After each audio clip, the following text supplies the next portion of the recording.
Chinese state media accidentally reveals the reality of China's carrier aviation program. Commentary.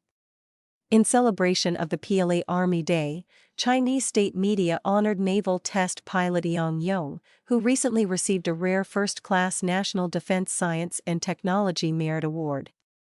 However, by revealing unusual details about Yang's flight testing, the media unintentionally exposed the experimental nature of much of China's carrier aviation program. On July 31, one day before the PLA Army Day, Xinhua briefly announced that Yang, a test pilot with PLA Unit 91548, had received the prestigious award, but did not explain why. However, in a different TV episode, CCTV revealed that Yang participated in flight testing aboard the aircraft carrier Fujian, including electromagnetic catapult launches of the KJ-600 carrier-based airborne early warning aircraft. CCTV soon released another feature explaining the dangerous missions that earned Yang the award. According to Yang, there was essentially no established flight testing experience to draw upon for the KJ-600's carrier electromagnetic catapult testing, making every test flight exceptionally dangerous. Thus, the official coverage of Yang's award offered an unusually candid glimpse into the real challenges facing China's newest aircraft carrier program. These reports revealed that the Fujian and its carrier Air Wing are still undergoing high-risk testing and that many key capabilities are still in development. What CCTV actually revealed. The CCTV feature was intended to explain why Yang had received such a rare military honor. Yet the most revealing part of the program was the picture it painted of a carrier aviation program still operating in an unusually risky testing phase.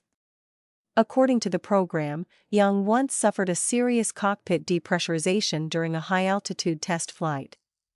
Because a civilian air corridor lay below, he reportedly could not descend immediately and instead maintained altitude for 13 minutes while completing the mission and recovering the aircraft with its test data intact. State media presented the episode as an example of courage and dedication. If accurate, the account suggests two broader conclusions. First, the KJ-600 remains an experimental program in which test pilots are not merely flying operational missions but validating aircraft performance and collecting engineering data. Second, official media openly acknowledged that these flights still involve life-threatening hazards, a level of candor rarely seen in Chinese military reporting. Another admission was even more striking. CCTV quoted Yang as saying that for carrier test pilots, moving forward often means entering completely unknown territory, meaning there was almost no established experience to draw upon for the test flight. The report revealed that, in the span of just over 20 days, Yang witnessed the serious injury and death of fellow pilots. These remarks suggest that carrier operations involving the KJ-600 have not yet become routine but are still focused on validating designs, refining procedures, and gaining experience. This portrayal contrasts with years of official narrative that emphasized the Fujian's steady progress through sea trials, catapult launches, and successful aircraft operations.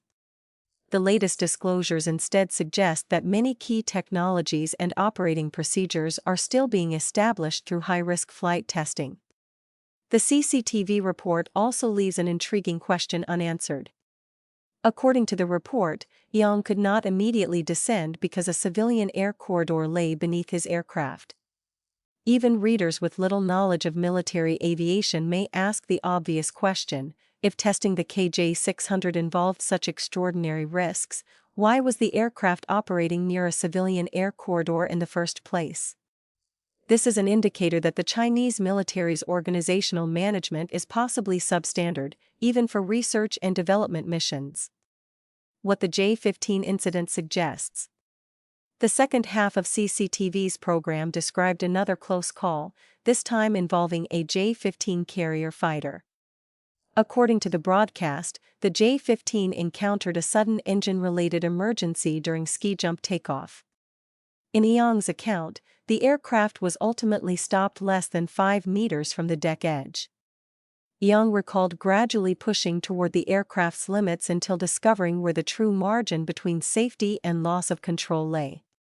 Based on publicly available information, the incident likely occurred aboard the Liaoning or the Shandong, both of which use ski jump launch systems. Under certain circumstances, these carriers allow pilots to abort takeoff before leaving the deck. However, the Fujin uses electromagnetic catapults. Once a catapult launch sequence has begun, there is little opportunity to stop safely.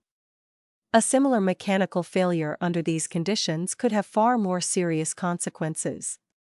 The episode also illustrates the fundamental difference between routine flight training and developmental flight testing.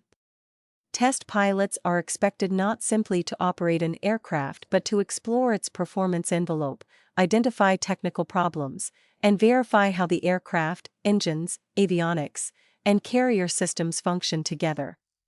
Every abnormal event may reveal a previously unknown engineering issue, while every successful recovery expands the program's knowledge base.